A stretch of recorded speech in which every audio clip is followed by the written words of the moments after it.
नमस्कार, आप देख रहे हैं डेली भारत और मैं हूं आपके साथ गरिमा त्रिपाठी। महोबा में सपा नेता और पूर्व मंत्री दद्दू प्रसाद के वीर आल्हा उदल की जाति को लेकर दिए गए विवादित बयान ने बुंदेलखंड की सियासत में हलचल मचा दी है। दद्दू प्रसाद ने दावा किया कि आल्हा उदल नीच जाति से थे और आल्हा खंड के दोहे का हवाला देते हुए अपनी बात को सही ठहराने की कोशिश की। इस बयान का सोशल मीडिया पर वायरल होना और इससे उपजा विवाद क्षेत्र में जातीय तनाव को बढ़ा रहा है।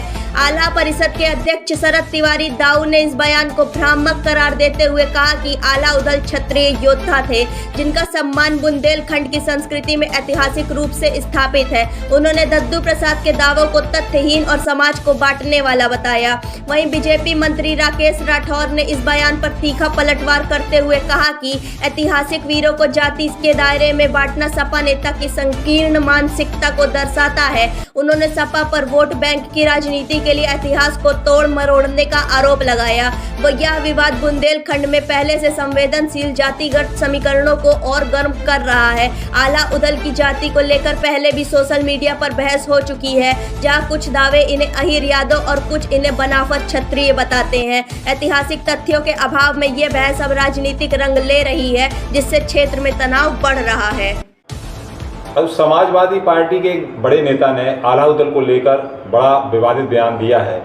कितना महत्व रखते हैं बुंदेलखंड में, समूचे विश्व में आल्हा उदल, और कैसे देखते हैं नेताजी किस बयान को? आल्हा और उदल का इंसान दरअसल अपने चरित्र से पूजा जाता है और आल्हा को यहाँ पर लोग देव रूप में मानते हैं। और आपका आल्हा के नाम से मैहर में मंदिर बना हुआ है।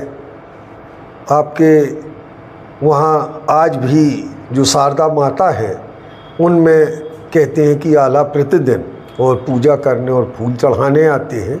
और सबसे बड़ी बात ये थी कि आल्हा के अंदर एक सामाजिक समरसता समस्त जातियों को, समस्त ऐसे लोगों को साथ में लेकर उन्होंने खुन खुन कोरी मदनगढ़ी या धनुआ तेली पुछुआ पासी बुधुआ काछी, यानी चाहे जो भी बिरादरी हो, तो नौकर चाकर को न लागो, तुम सब भैया लगो, हमारे सब आपस में मिलकर जो लोग युद्ध करते थे। बड़े बड़े राजाओं को इन्होंने बामनगढ़ के युद्ध जीते हैं और इनको आज भी लोग यहाँ पर देव रूप में और देव पुरुष मानते हैं। वीर शिरोमणि में आल्हा की ख्याति है। अभी आल्हा का जन्मोत्सव आपके 25 मई को था, तो 25 मई को जब आल्हा का जन्मोत्सव मनाया गया, उस दिन मुख्यमंत्री आपके मध्य प्रदेश के मोहन यादव जी ने और 1 साल के लिए उन्होंने कहा कि पूरे मध्य प्रदेश में और आल्हा का जन्मोत्सव पूरे 1 वर्ष तक मनाया जाएगा सभी जगह। तो आल्हा को इतना सम्मान और ख्याति प्राप्त है।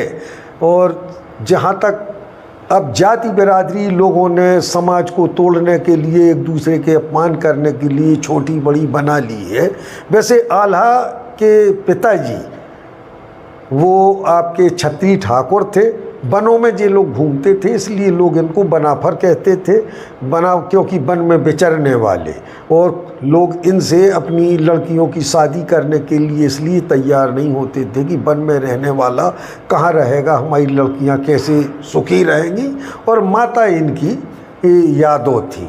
और जाति की कोई बात नहीं। ये पृथ्वीराज चौहान जो हिंदुस्तान का उस समय का सबसे बड़ा शासक था, उसने अपनी लड़की की शादी बेला की और आल्हा से करने के लिए स्वयं पेशकश की थी। कहा था आल्हा और तुम्हारे जैसे वीर से और मैं अपनी लड़की की शादी करना चाहता हूँ। तो यदि कोई ऐसे निंदनीय बात करता है या गलत बात करता है तो वो केवल अपनी राजनीति के हिसाब से करता है या उसकी क्या इच्छा है। ऐसे जो बयान हैं, यदि कोई जाति सूचक या आल्हा और उदल को अपमानित करने के लिए करता है तो यह घोर निंदनीय है, आपत्तिजनक है। और लोगों को बहुत सोच समझ के, क्योंकि जिम्मेवार लोग हैं, जैसा कि अभी सुन रहे थे जो आप अपना दिखा रहे थे उस पर चैनल पे, कि आपत्तिजनक बयान तो है ही। भाई आप क्या कहना चाहते हैं? समाज को समझाना चाहते हैं तो अच्छी तरीके से समझाइए कि उन्होंने सबको इकट्ठा किया भारत को, राष्ट्र को मजबूत करने के लिए। वो तो कह रहे हैं कि नीच हैं। उनका नीचता को खत्म किया। भाई नीचता को खत्म किया। अब दो बातें हैं, यदि वो आला और उदल को नीच कह रहे हैं तो बहुत गलत है, निंदनीय है, आपत्तिजनक है, और लोग इसका उनको फिर जवाब देंगे गलत तरीके से उन्हीं की भाषा में। आला परिषद कैसा खंडन करता है? आला परिषद तो केवल यही कहता है कि आला उदल बहुत महान थे, हमारे लिए देव पुरुष है, देवता समान है, और हम तो उनको भगवान की तरीके से जैसे पूजा जाता है वैसे पूजते हैं, और यहाँ इस क्षेत्र के सब लोग पूजते हैं। वो महोबा के लिए क्या, पूरे भारत